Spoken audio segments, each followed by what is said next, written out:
घरातलं जेवायला याल. अगं नाही, जेवायला येणारच होतो, पण तू तुझी चवळीची उसळ केली असशील. म्हणजे असं मी विवेकला म्हणलं तर तो म्हणाला नको नको, आपण बाहेरच जेवून येऊ. मग चिपोटले बिपोटले घरचं झालंय. काही काय मावशी, असं काहीच बोलणं झालं नाही आमचं. अरे नको रे लक्ष देऊ तू. ह्याला काय मी आत्ता ओळखते का? काय काय गावं तुमची? मी तेजस आणि रेवा. आजीला नमस्कार करा. अरे राहू दे राहू दे राहू दे. कसं कसं? अरे वा वा, खूप छान हा. आणि विवेक, तुझी बायको गौरी ना, ती नाही आली आज? तिच्या मैत्रिणीची सर्जरी होती म्हणून ती थांबली आहे. चला मी तुम्हाला गेम रूम दाखवते. तुम्ही तिथे छान गेम खेळू शकता. या. काय हो परमपूजन, तुम्हाला इथं जेवायला यायचं होतं तर आधी का बोलला नाही? एकदमच बॉम्ब टाकला. अरे त्याचं काय आहे, शशी काकू म्हणजे विद्याची आई उत्तम स्वयंपाक करायची. म्हणजे अगदी चटणीपासून ते पुरणपोळीपर्यंत सगळं. पण तेवढी ती चवळीची उसळ सोडली तर. आणि मी जेव्हा जेव्हा जेवायला जायचो त्यांच्याकडे, नेमकी चवळीची उसळ. मला वाटतं काकू मी बघून ते बुडवून त्याला मोड आणून मला काय कळत नाही कसं काय असं व्हायचं. वाटलंच मला, आईची आठवण काढलीस ना. हो मावशी. 1972 तेव्हा भेटलो होतो मी शेवटचं काकूला. तू नव्हतीच मला वाटतं तेव्हा घरी, कारण अगं मी अनुराग बघून घरी गेलो होतो. मला आठवतं. धन्य रे बाबा तुझं ते राजेश खन्ना प्रेम. अरे विवेक, तुझा बाबा त्या काकाच्या प्रेमात त्याचा गेस्ट अपिअरन्स असून सुद्धा 3 वेळा अनुराग बघून आला. मग तुझ्या आईने आणि आत्याने थांबवलं म्हणून, नाहीतर तुझंही नाव आज राजेशच असतं. आईने सांगितलंय मला याबद्दल. पण मावशी, तुम्ही बाबांना किती वर्षांनी भेटताय? 10-15 वर्ष. छे रे म्हण्या, काही काय 25 वर्ष तरी झाली आपल्याला. काय बोलते? लास्ट आय रिमेंबर, मी विवेक तुझ्या आत्याच्या लग्नात आले होते. बर, आणि आता इथे ह्युस्टनला असता? नाही रे, मी लंडनला असते, आत्ता मुलीकडे आहे. हो नाहीच, लंडनला असता तुम्ही. हो मग लंडन, मग परत दिल्ली, मग बर्लिन, टोकियो, सिंगापूर, आता शिंगणापूर, डायरेक्ट कुंभमेळा. टोकियो काय काय वाटेल ते सांगतोस. अरे ह्या सगळ्या सिटीजमध्ये मी 4-5 महिनेच होते. डॉक्टरीन बाई, हा 1977 नंतर राहिलात का महाराष्ट्रात? राहिलात? नाही रे, खरंच नाही राहील. अगं तुला सांगतो, हा विवेक पण आपल्याच शाळेत होता. तोपर्यंत ती बर्वेबाई आठवते का तुला? नाही का, त्यांना आपण चेंडू म्हणायचो. हा ती मुख्याध्यापिका झाली होती. आता बोल. चेंडू तेव्हाचं नाव आहे. अगं तुझे काय गोडवे गायले त्या बाईने या पोरांसमोर. आणि तुझे ते चितळे मास्तर आहेत अजून. आठवत आहे ना मला, उंच देखणे. माझं राहू दे, तुझ्या त्या साठेबाई आठवत आहेत का तुला? अगं त्यांची बायोलॉजी लक्षात आहे अजून, त्यांनी शिकवली. पण खरंच तुम्ही दोघं 25 वर्षांनी भेटलाय? अजिबात वाटत आहे बघून. अरे तेजस, काय झालं? काय नाही, मला पण तुमच्या गप्पा ऐकायच्या होता. ये बस. अरे विवेक, 25 काय, अजून 25 वर्षांनी भेटलो ना तरी आम्ही असेच असू. पण बाबांना असं बघून बाबा खरंच लहान झाल्यासारखं वाटतंय. आले ना मी 2 मिनिटात. काय हो, तुम्हाला नाही वाटलं कधी जावं असं? म्हणजे लंडनला एवढी मावशी असताना लंडनला जायचं? नाही रे, म्हणजे विद्या आणि प्रकाश म्हणजे तिचा नवरा दोघेही डॉक्टर झाले होते.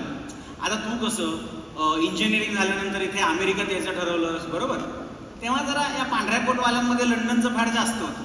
ती तिकडे गेली, मी कुठे रे. त्यामुळे आपलं बरं, आपलं गाव बरं आणि आपलं घर. काय ग?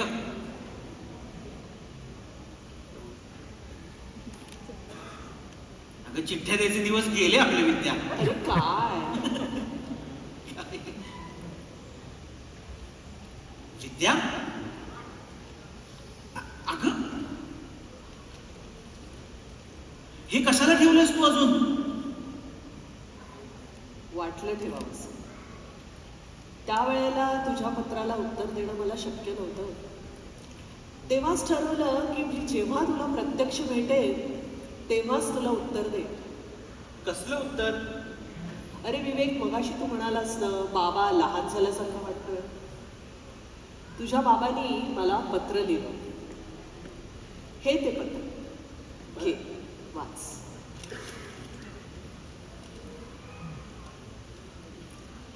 प्रिय विद्या, प्रकाश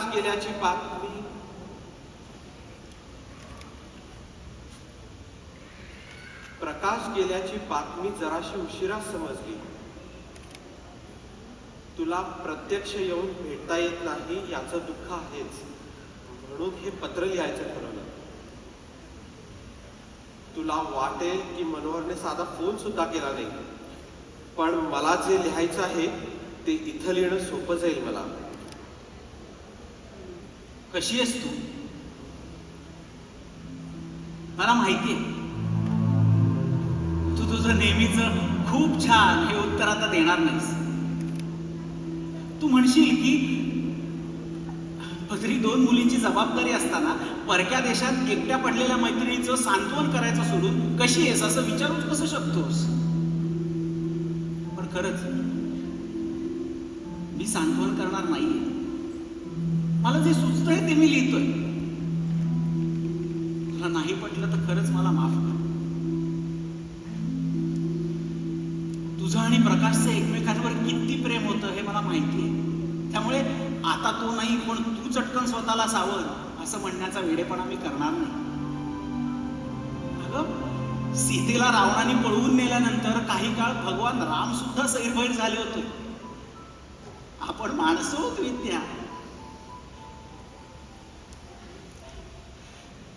देव प्रत्यक्ष डोळ्याला दिसत नसला ना तरी निर्गुण रूपात तो सगळं बघत असतो. मला वाटतं प्रेमाच्या माणसाला पण हे लागू होत असेल नाही. म्हणजे प्रकाश आज तुझ्यासोबत नाही पण तरी तो आहे. त्याचं प्रेम सुद्धा आहे. बस एवढंच तू लक्षात ठेव. 2 मुलींची जबाबदारी तू खंबीरपणे पार पाडशील याची खात्री आहे मला. त्यामुळे समोर येणाऱ्या गोष्टींना नेहमीसारखं खूप छान असं म्हणत सामोरी जा. म्हणजे तुला काही कठीण जाणार नाही. आणि हो एक शेवटचं, मी आहे. आता प्रत्यक्षात तुला येऊन भेटू शकत नसलो तरी पण यापुढेही असेल. जेव्हा जेव्हा तुला गरज असेल तेव्हा तेव्हा. भारतात परत आलीस की नक्की भेटूच. तुझा मित्र मनोहर.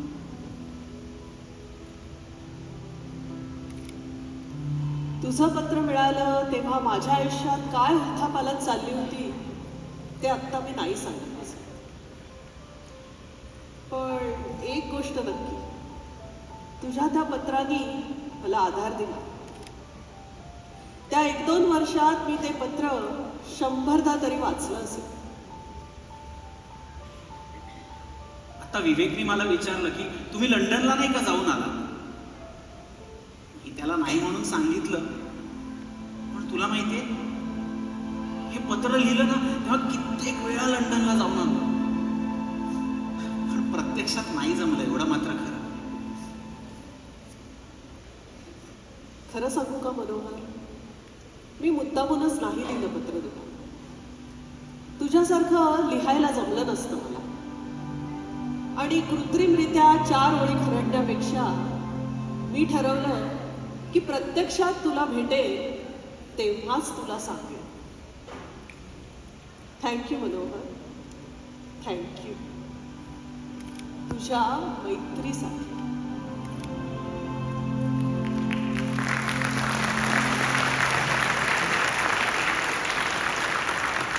तुमची मैत्री स्थळ काळाची कुठलीच मर्यादा नसणारी आहे. आय रिअली एन्व्ही दिस. काय बोलता ते तुम्ही? म्हणजे मला कळलं तसं पण बोला ना. अरे विद्याजी म्हणतेय की तिला आमच्या मैत्रीचा तेजस प्राईड आहे. तेजस फ्रेंड? आता हे काय नवीन? हा ते सिक्रेट आहे आमच्या आजोबा नातवाचं. काय रे? हो का? वा. अरे विवेक, मगाशी तू म्हणालास ना बाबा लहान झाल्यासारखं वाटतोय. लहान नाही पण खुशाल चेंडू नक्कीच होता. ऐक ना, मुळात माझा मुलगा आणि नातू इकडे त्यामुळे आजच्या बिच्च करायचं नाही. फ्रेंडशिप में सब कुछ चलता है. आणि तसंही खुशाल चेंडू वगैरे आमच्या तेजसला कळलंच नसेल. काय रे? I am going to ask later. बरं चला मावशी आम्हाला परतीच्या प्रवासाला निघावं लागेल यांची शाळा पण आहे उद्या. अरे निघाल रे, संध्याकाळचं जेवणच जा. आणि हो मनोहर, तुझ्या आवडीची ती चवळीची उसळ ती करते बरं का मी. विद्या, आय हेट चवळी विद्या. चालू झाला राजेश खन्ना. चला